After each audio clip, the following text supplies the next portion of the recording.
ফের অশান্ত হয়ে উঠল পশ্চিমবঙ্গ ও বাংলাদেশ সীমান্ত। যে খবর সামনে এসছে সেখানে বলা হচ্ছে আজকে মুর্শিদাবাদ সীমান্ত থেকে 3জন বাংলাদেশি চোরাচালানকারী ভারতে ঢোকার চেষ্টা করেন।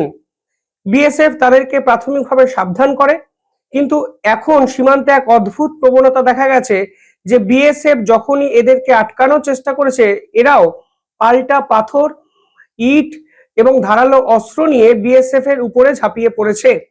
আমরা কিছুদিন আগে মালদাতেও এই ধরনের একটি ঘটনা দেখেছিলাম, যেখানে বিএসএফ এর এক আধিকারিকের মৃত্যু হয়েছিল। আজকে যখন বিএসএফ কে পাল্টা আক্রমণের চেষ্টা করা হয় এই বাংলাদেশি অনুপ্রবেশকারীদের পক্ষ থেকে, তখন সীমান্তে গুলি চালায় বিএসএফ, এবং বিএসএফ এর গুলি কার্যত এদেরকে ভীত সন্ত্রস্ত করে তোলে, এবং দুজন কিন্তু বাংলাদেশে ফের পালিয়ে যেতে সক্ষম হয়। কিন্তু বিএসএফ এর হাতে ধরা পড়ে যান এক ব্যক্তি। এই 3জনের নাম হলো মনিরুল আলী, রমজান আলী এবং রবিউল ইসলাম। বিএসএফ এর গুলিতে রবিউল ইসলাম ভীত সন্ত্রস্ত হয়ে পালিয়ে যেতে আর পারেননি, ফলে বিএসএফ তাদেরকে পাকড়াও করে ফেলে। এই ব্যক্তির মৃগী রোগ ছিল এবং বিএসএফ যখন তাকে কাস্টাডিতে নেন, বিএসএফ এর কাস্টাডিতেই তার মৃত্যু হয় কিছুটা হঠাৎ করেই। পরবর্তীকালে বিএসএফ বিজিবি পতাকা মিটিং করা হয় এবং এনার মৃতদেহ বাংলাদেশি যে বর্ডার গার্ড অফ বাংলাদেশ তাদের হাতে তুলে দেওয়া হয়। বিএসএফ এর পক্ষ থেকে পরিষ্কার বলা হয়েছে যে এরা চোরাচালানকারীর উদ্দেশ্যে ভারতবর্ষে ঢোকার চেষ্টা করেছে। ইন্টারেস্টিং বিষয় হলো কোন জায়গা থেকে তারা বারবার ঢোকার চেষ্টা করছে, এবং বারবার ঘুরে ফিরে এই মুর্শিদাবাদ এবং চাপাই নবাবগঞ্জ এরিয়ার নাম কিন্তু সামনে আসছে। বেশি দিন পিছনে যেতে হবে না, আপনি 2 মাস পিছনে যান। অক্টোবরের শেষ দিকে এই চাপাই নবাবগঞ্জে এমন একটি ঘটনা ঘটেছিল যা আন্তর্জাতিক সংবাদপত্রের শিরোনামে কিন্তু স্থান পেয়েছিল। এখানেই কিন্তু হাফিজ সঈদ তার কিন্তু প্রধান সহযোগী রেইকি করে যায়, এবং বাংলাদেশের রাজশাহী সহ একাধিক জায়গায় এই হাফিজ সঈদের প্রধান সহযোগী এসে বিভিন্ন রকম জায়গায় বক্তৃতা দেয়, এবং একটি বক্তৃতাতে কাশ্মীর প্রসঙ্গ কিন্তু অবতারণা তিনি করেন, যা কিন্তু সংবাদপত্রে প্রকাশিত হয়েছে। তথ্য বলছে এই মুর্শিদাবাদ থেকে চাপাই নবাবগঞ্জ এই জায়গাটির ডিস্টেন্স অত্যন্ত কম, এবং সেখানে এই লস্করি তৈবার অন্যতম কমান্ডার কেন রেইকি করেছিলেন সেটাও কিন্তু একটা বড় প্রশ্ন। দিল্লি বিস্ফোরণে আমরা কিন্তু মুর্শিদাবাদের এই সীমান্তের খবরই সামনে পেয়েছিলাম, যেখানে এক বিস্ফোরক ঢোকানোর মতো তথ্য ভারতের গোয়েন্দারা কিন্তু উদ্ধার করেছিলেন। আর আজকেও দেখুন সেই মুর্শিদাবাদ এবং চাপাই নবাবগঞ্জ জায়গা ঠিক যেখান থেকে চোরাচালানকারীরা ফের ভারতে ঢোকার চেষ্টাটি করলেন। অর্থাৎ চোরাচালানকারীরা জানেন কোথা থেকে ঢুকতে হবে, কোন জায়গায় একটু ফাঁক পাওয়া যায় এবং কোন জায়গায় কাঁটাতার নেই। কিন্তু বিএসএফ অত্যন্ত তৎপরতার সঙ্গে এই সন্ত্রাসকে আটকে দিয়েছে। বিএসএফ এর কাস্টাডিতে একজন মারা গেছেন এবং 2জন পালিয়ে গেছেন, যা কিন্তু আলটিমেটলি এই ভারত বাংলাদেশের ডিপ্লোম্যাটিক যে সংঘর্ষ সেখানে ভারতকেই চালকের আসনে বসিয়ে দেয়।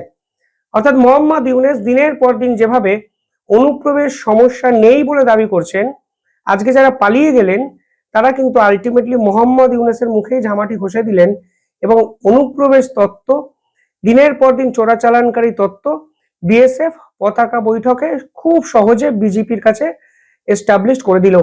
এবং বিজেপিকে কিন্তু কড়া হুঁশিয়ারি বিএসএফ এর পক্ষ থেকেও দেওয়া হয়েছে যে কেন দিনের পর দিন এই সীমান্তে বাংলাদেশে অনুপ্রবেশকারীর সংখ্যা বাড়ছে। বিজেপি কোথায়?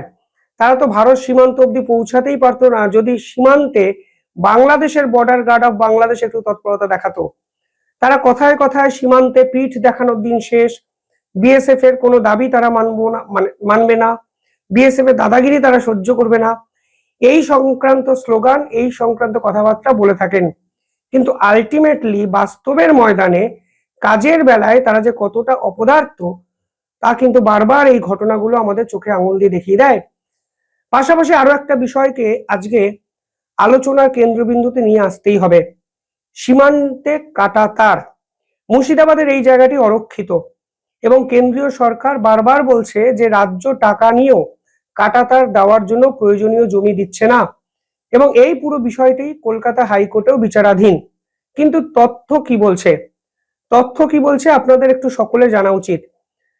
পশ্চিমবঙ্গ এবং বাংলাদেশের সীমান্তের টোটাল দৈর্ঘ্য হলো 2216 কিলোমিটার। এর মধ্যে 1647.696 কিলোমিটার কাঁটাতার দেওয়া সম্ভব হয়ে গেছে।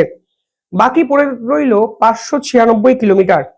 এই 596 কিলোমিটারের মধ্যে 456.224 কিলোমিটার জায়গা স্থলভাগ, বাকিটি জলভাগ, বিভিন্ন পর্বতসংকুল জায়গা, এবড়ো খেবড়ো জায়গা, যেগুলো কাঁটাতার দেওয়ার মতো পরিস্থিতি নেই, এটা বাস্তব। কিন্তু খুব সহজে ওই জায়গাগুলো এতটাই মানে ভঙ্গুর যে অনুপ্রবেশকারীরা ওইখান দিয়ে আসার জায়গা খুব একটা খুঁজে পান না বা পাবেন না। এই যে 456.224 কিলোমিটার জমি আছে, এর মধ্যে বিএসএফ এর হাতে তুলে দেওয়া হয়েছে মাত্র 77.935 কিলোমিটার জমি। বাকি পড়ে রইল 378.289 কিলোমিটার জায়গা। অর্থাৎ 378 কিলোমিটার জায়গায় এখনো কাঁটাতার নেই, এটা বুঝতে হবে। এই 378 কিলোমিটার জায়গার মধ্যে কেন্দ্রীয় সরকারের তথ্য অনুযায়ী সরকার বলছে 148.971 কিলোমিটার জমি এখনো রাজ্য সরকার কেন্দ্রের হাতে তুলে দেয়নি। অর্থাৎ 150 কিলোমিটার জায়গা এখনো অরক্ষিত আছে, রাজ্য জমি দেয়নি বলে। বিষয়টি আরো আছে, আপনারা শেষ অবধি শুনুন, তাহলে টোটাল সামারাইজ করতে পারবেন এবং বুঝবেন কিভাবে জেনে শুনে আমরা জাতীয় সুরক্ষার সঙ্গে ছেলেখেলা খেলছি, নিজেদের বিপদ নিজেরাই ডেকে আনছি।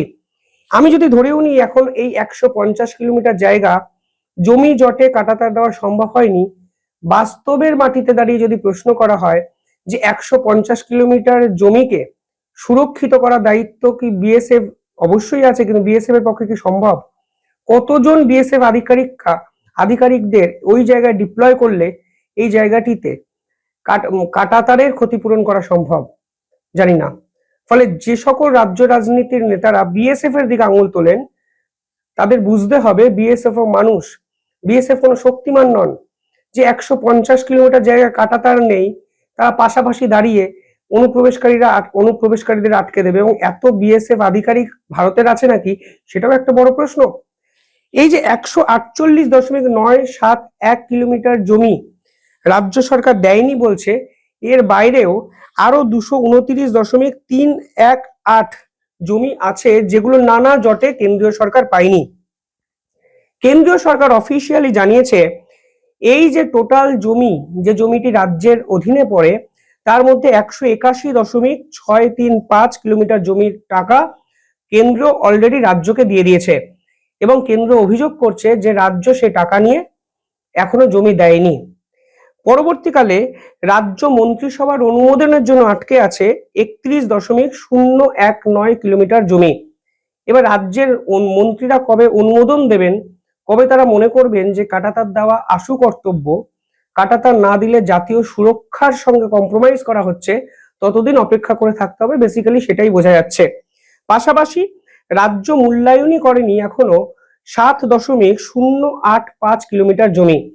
অর্থাৎ টোটাল যদি পুরো বিষয়টি সামারাইজ করেন তাহলে দেখতে পাবেন এখনো প্রায় 200 কিলোমিটারের বেশি জমি রাজ্য এবং কেন্দ্রের এই জটিলতায় কাঁটাতার দেওয়ার মতো জায়গায় পৌঁছয়নি।